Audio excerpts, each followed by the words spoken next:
and the CM group. Okay. And architecture, interiors, and landscape. Hey, we're throwing you So some we got there. everybody. So we're trying to hit on all those topics in our presentation, so it's good to know that everyone here.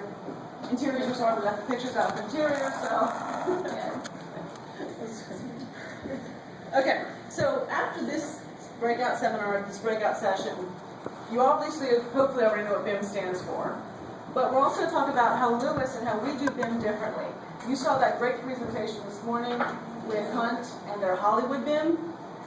We don't do Hollywood BIM. We don't put swimsuit models in. No, we don't, sorry. Although that was nice. The bird's flying, yeah. So, now how does BIM pay for itself? At this point, you're kind of going, wait a minute, if I have to have an engineer, I have to have a project manager, I have to have a superintendent, I have to have a foreman, how am I going to pay for this BIM person? Well, that will cover that also. And then, why is the traditional workflow ineffective? So we're going to cover those points for you. So the first portion of this is BIM, what is it not? So this is the agenda that we're going to follow through here. We've defined some BIM. You're going to know these terms inside and out by the end of the day. The software, then we're going to compare and contrast traditional methods versus Lewis methods.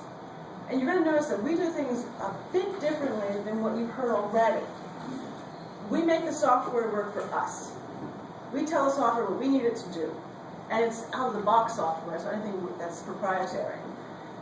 And then we've got the case studies. I'm going to hand it over to Kathryn with the case studies. So we brought some examples of projects that we've used BIM on. There's an apartment complex in downtown Seattle, a corporate hangar, a bowling field, and then UW Bothell.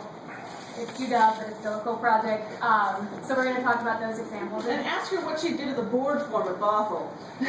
That's why I'm no longer on project. So, but we wanted to show that there's a range of projects that utilize BIM.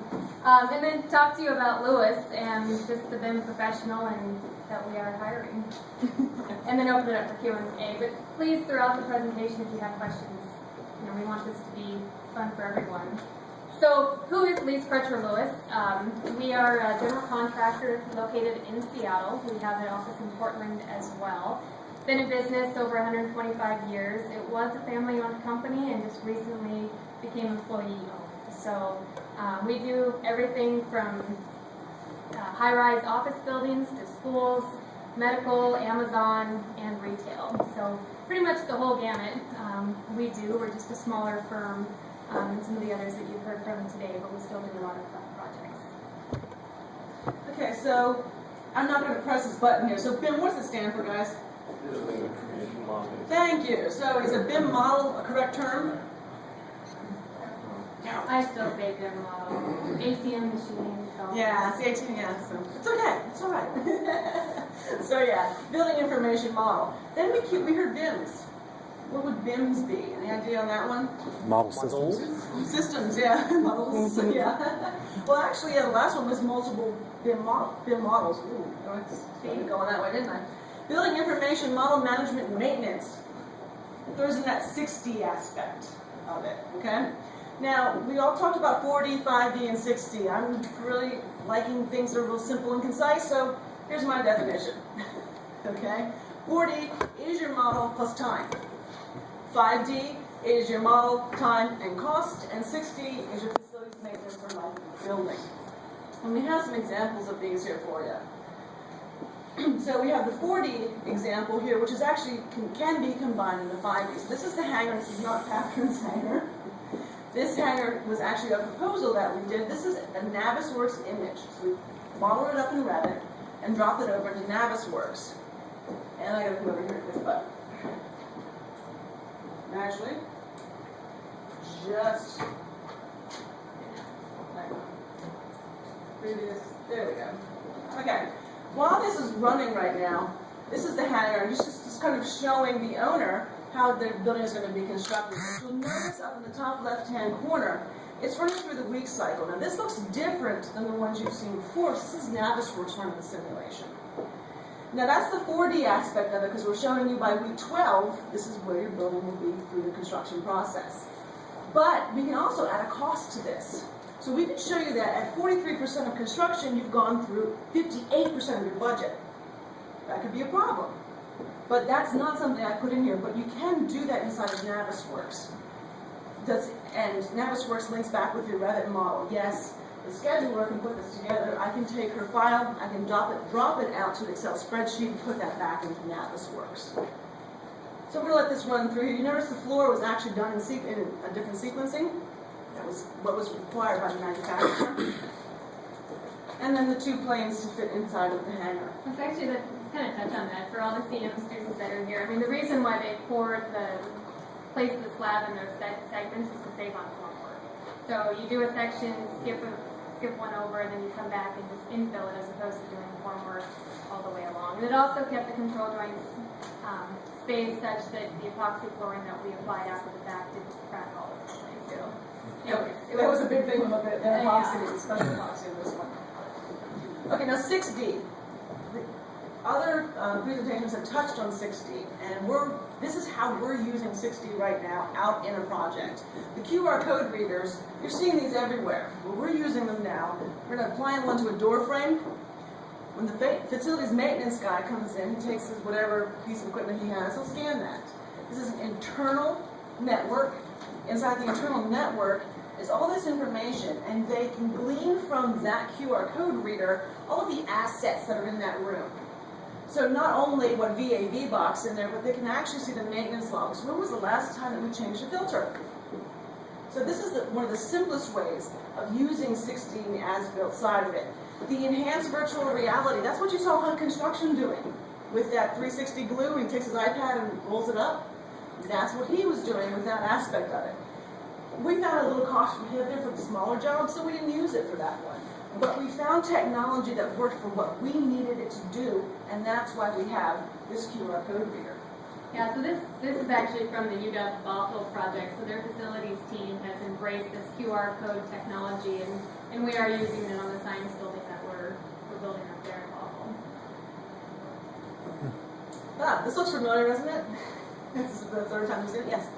Did you guys take that from an example of another building, or was that simply something that you generated for this project? With the QR code reader? Yeah. That's specifically for that project. So there's like no other examples of other buildings that have tried this yet? There are not with Lewis. There are other companies that use the QR code reader with it. The government actually uses it too for asset management. Yeah. Okay, cool. Yeah. No, we didn't invent that one. Yeah. We stole that idea. But it is the first project within Lewis that we're using that on. Yeah. So it's been kind of a cool one to develop. Yeah, it is. And again, universities are a great place when we come in and work with the university to actually be able to push technology forward because they're on board with it and they like that idea. So you've seen this one a couple times. So this is a 2009-2012 comparison of where BIM is going. You talk about that tipping point or critical mass maybe with it. But you're noticing the green in 2009, that BIM was okay. People were, kind of using it. By 2012, it's not a question. You're going to be using BIM when you get out there. Now, the interesting aspect of it is the biggest growth are in small projects. Not the big, huge things you're seeing out there. Hunt's got that great hospital they're doing. But it's these smaller jobs that you're going to see a lot more of this movement in BIM. So the software. Again, you've seen variations of this slide. Difference on this slide is everything on here except this I've used. And, well, this one we're going to okay. So this is the ArchiCAD. You've seen mention of this already. But I gave a presentation here. We use Google SketchUp. Kathryn's got that in one of her case studies. This will allow you to take your Revit model and export any of your cost estimates that you've gotten out to Excel and keep them linked. So when your model changes, your Excel spreadsheet updates. Building Smart, you've heard about that. That works with the BIM execution plan. Your FTP site, your GoToMeeting, your Autodesk products, and then your Bluebeam Studio and Bluebeam itself. These are the ones that we really rely on in the field because we take a very different approach to using the model in the field. But we're going to be covering those softwares further down in. And then Template BIM site. You hear me talk about Navisworks? It's about $6,000 piece of software. Template BIM site is free. And that is the software.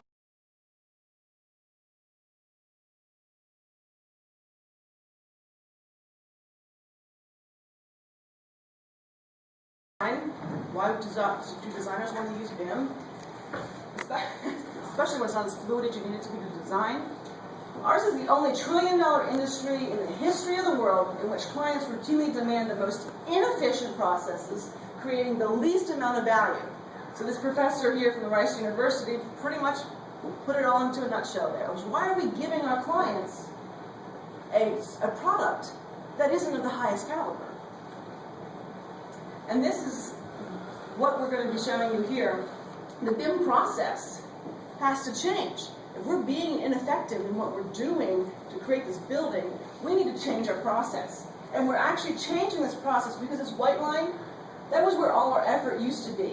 Construction documents. You know, you come through your time phase here, construction documents, you have your most effort. With BIM, it's that whole planning aspect. It moves all of your work back in schematic design and design development. So, I mean, this is kind of a point that we really wanted to hit on, and I haven't heard it yet, so hopefully we're not repeating anything. But, you know, the traditional design approach to a project is you've got, you know, schematic design drawings, the DD drawings, CD drawings, so schematic design, design development, and construction documents.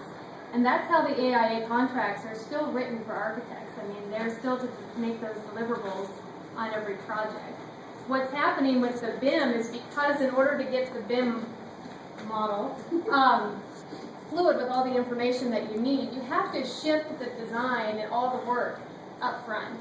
And so these traditional deliverables that architects have are changing, and so updates are being made to the AIA documents and contracts to reflect this shift. But you can see, you know, with time on the bottom and then effort or effect is the y-axis.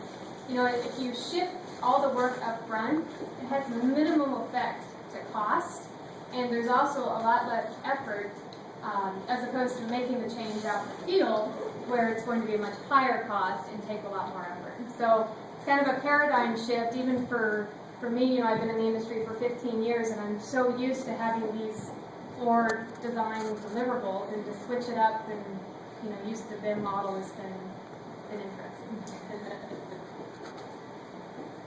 Okay, so we're going to compare and contrast this traditional workflow. And Kathryn, you want to speak to these two? So, I mean, like I said, this change is happening so quickly. I mean, this was only 5 years ago. This was when we built the Four Seasons Hotel in Seattle. And we had a plan room that was probably, you know, 150 square feet, just filled with binders and full-size drawing sets. And when updates were made to the drawings, you know, we had to cut the RFI out and physically keep it into the drawing set. And it was incredibly inefficient. People in the field would have to come up to the office and pray that the engineers got all the, you know, changes posted, cut and pasted into the drawing sets. And that's how we used to do things. That's how we used to build it. And that was 5 years ago. Today, our field uses this document. And you saw Mortensen's version of a lift drawing. Well, this is our work package drawing. And it essentially takes everything that you would have found in the plan room, the drawings, the RFIs, the ASIs, the middles, shop drawings, and combines them into a work package drawing set that's 1, 2, 3 pages that the field actually takes out, they laminate it, and they take it out to the field. You know, we haven't quite convinced the field to take tablets out yet. We want them to take tablets, could be the issue. Haven't quite gotten there yet. So it's an interesting shift that, you know, this is how we used to run things, and now it's all combined into one physical unit that they can take out. And it's a live BIM. This thing is not, okay, we're going to work on it, and it just sits there and becomes stagnant. This is updated with the RFIs and the ASIs. As they come through, we make that change in the model. That paperwork that comes through, if it's through a PDF or if it's through the Bluebeam Studio session that you're going to see an example of, that model is updated. Not only our model, but everyone else participating must update their model and keep it current. So the sad part is I don't get to cut and paste anymore. Those kindergarten skills that you learn, you just don't use them. Okay.